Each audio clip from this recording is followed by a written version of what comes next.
হিঙ্গলগঞ্জের পারঘুমটি এলাকায় খুন হয়ে যাওয়া স্বামী পরিত্যক্তা সন্ধ্যা মণ্ডলের ছোট্ট ছেলেটির পাশে দাঁড়ালেন বিধায়ক দেবেশ মণ্ডল।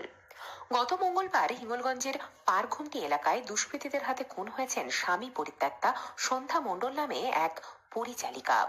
এই ঘটনার পর মৃত সন্ধ্যা মণ্ডলের একটি ছোট ছেলে অসহায় অবস্থার মধ্যে রয়েছে।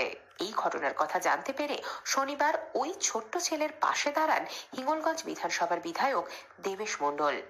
আগামী দিনে ওই ছোট্ট ছেলের সমস্ত পড়াশোনার দায়িত্ব নেওয়ার অঙ্গীকার নিলেন বিধায়ক দেবেশ মণ্ডল। একই সাথে স্থানীয় পঞ্চায়েত প্রধানকে সর্বতোভাবে মৃতার পরিবারের পাশে থাকার নির্দেশ দিলেন বিধায়ক দেবেশ মণ্ডল। শুধু এখানেই শেষ নয়, এই ন্যক্কারজনক ঘটনার সাথে কোনো আপোষ করবে না তৃণমূল কংগ্রেস।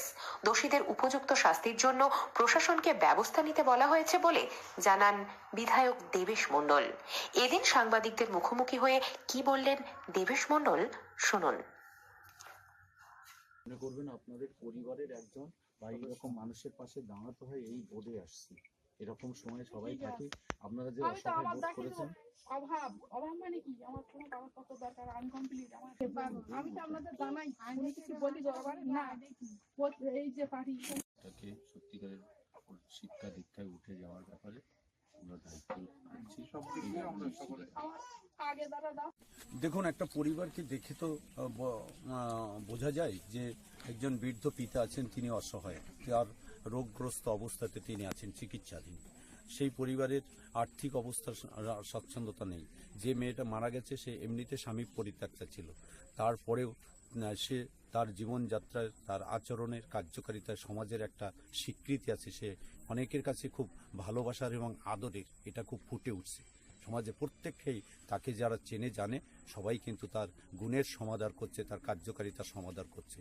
এইরকম একটা মেয়ে অকালে এভাবে যে কারণে চলে যেতে হলো, তার অনুসন্ধান করে দোষীদের উপযুক্ত শাস্তি বিধানে পুলিশ প্রশাসন যথাযথ ব্যবস্থা নেবে, সেই ব্যবস্থাই করবার অঙ্গীকারে আজকের কিন্তু আমরা ঝাঁপিয়ে পড়েছি।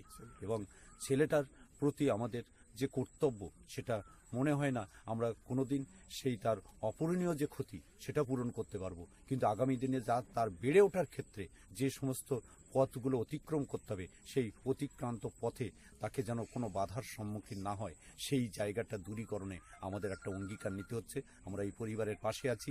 পরিবারের পাশে থেকে সন্তানটাকে বড় করার বা তাদের কন্যা সন্তানের অপরাধীদের শাস্তি বিধানের উপযুক্ত ব্যবস্থা না করা পর্যন্ত আমাদের সংগ্রাম চলবে বা আমাদের প্রচেষ্টা চলবে।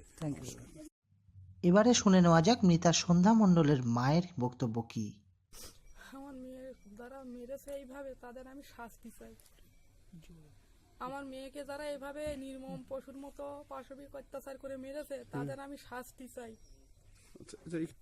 না, কোনো রাজনীতির দিক দিয়ে আমি বলতে পারবো না। যে যা এসেছে তারা সাধারণ মানুষ। আচ্ছা আচ্ছা, আপনার নাম? আমার নাম উষা মণ্ডল। এই মুহূর্তে কি চাইছেন? কি আমি কিছুই চাবো না, যে ন্যায্য বিচারটা চাই আমি। তো এই মুহূর্তে আপনাকে কারা সাহায্য সহযোগিতা হাত বাড়িয়ে দিয়েছে?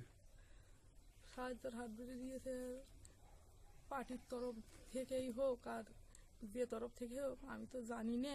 আমি দেখছি যে আমি আমার পাশে যেভাবে আছেন সেইভাবেই আমি আপনাদের দেখছি। বহু লোক আসছে যাচ্ছে, আমি তো বুঝতে চাচ্ছি না যে কে আমার এইভাবে ফটো করে নিয়ে যাচ্ছে, কে কি করছে। আমার তো জ্ঞান কখনো থাকছে কখনো থাকছে না। আমি নিজে থেকেই নিজে কিছুই বলতে পারছি না যে কোন পার্টি দল বা কোথায় কি।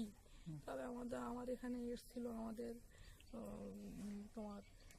প্রধান বা আমার মনোনীত আমার প্রার্থী, তারা সাহায্য সহযোগিতা করে আমার পাশে এসে আমাকে মেয়ের সম্পর্কে জানা বোঝা করেছিল। আরো অনেক সংস্থা, কত কি লোকজন এসে সাহায্যর কথা। আমি ওই আমার ছেলের হাতে ওই টাকা দিয়েছিল, কত কি তা আমি বলতে পারি। 2000 প্রধান সাহেব মনে হয় 2000 টাকা দিয়েছিল, এইরকম আমি দেখেছিলাম। আর এমএলএ সাহেব দিয়েছিল কি, ওই যে ছেলেটা নিয়ে যাবে ওখান থেকে রায় নিয়ে আসবে, তার হাতে কি দিয়েছিল আমি দেখিনি। এইরকম সাহায্যের উপরে এখন আমি আছি। আপনার নাম কি? আমার নাম উষা মণ্ডল।